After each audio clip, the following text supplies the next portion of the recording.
વડોદરામાં કોંગ્રેસ પ્રમુખ ઋત્વિજ જોશીનો એક વિડિયો એ સોશિયલ મીડિયા પર ખૂબ વાયરલ થઈ રહ્યો છે, જેમાં સ્થાનિક લોકો અને કાર્યકરોએ તેમની કાર રોકી અને તેમનો ઘેરાવો કર્યો હતો। લોકોએ તેમને પૈસા લઈ અને વેચાઈ ગયા જેવા સવાલો પૂછતાની સાથે જ તણાવભરી સ્થિતિ ત્યાં સર્જાઈ ગઈ હતી।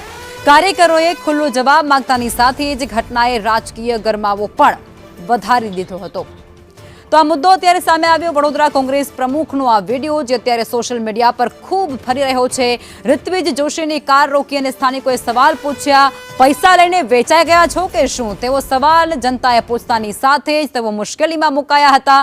અને આ વિડિયો જે સોશિયલ મીડિયા પર વાયરલ થઈ રહ્યો છે તેણે રાજનીતિની અંદર ગરમાવો લાવી દીધો છે।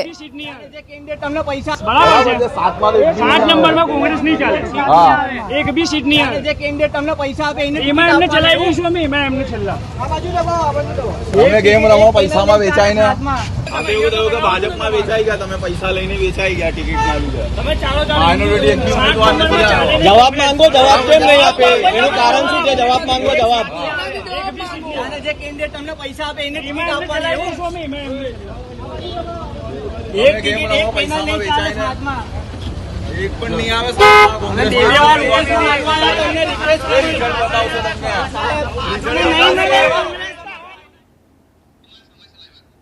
અને આ જ મુદ્દે કૃણાલ શર્મા અમારી સાથે સુરતથી લાઈવ જોડાઈ ચૂક્યા છે, માફ કરશો વડોદરાથી લાઈવ જોડાઈ ચૂક્યા છે।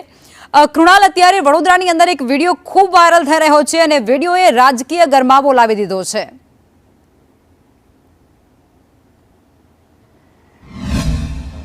મતદાનને હવે ફક્ત 48 કલાક બાકી રહ્યા છે, ત્યારે અહીંયા સમસ્યા એ છે કે જે પણ નગરસેવક કોઈ પણ પાર્ટીના હોય ત્યારે તેમની સામે લોકો વિરોધ દર્શાવી રહ્યા છે। એ પછી ભાજપના હોય કે કોંગ્રેસના હોય, તમામ રોષનો ભોગ બની રહ્યા છે।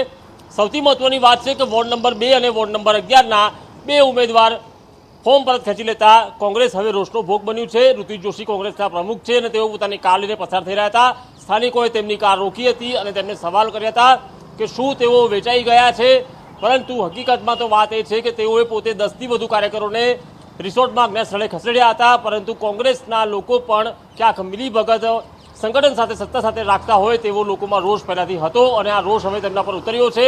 તો બીજી તરફ રાજકોટમાં પણ આ પ્રકારની પરિસ્થિતિ જોવા મળી કે જેમાં વોર્ડ 11માં જે રમેશ રૂપાપરા છે કે જેઓ ત્યાંના ચાણક્ય કહેવાય છે, તેઓ પાટીદારોની એક બેઠકમાં ગયા હતા, પાટીદારોના મત અંકી કરવા ગયા હતા, ત્યારે તેઓએ રોષનો ભોગ બન્યા હતા અને તેમને એવું પૂછવામાં આવ્યું સ્થાનિકો દ્વારા કે તેઓ અત્યાર સુધી વચનો આપ્યા કર્યા છે, વિકાસ થયો નથી, ત્યારે વિકાસની વાત કરો, અન્ય મુદ્દાઓ ના છેડો। અને તેને લઈને પણ રમેશ રૂપાપરા અને અન્ય ભાજપના જે કાર્યકરો છે તેઓ દ્વારા તેને સમજાવવાનો પ્રયાસ કર્યો હતો।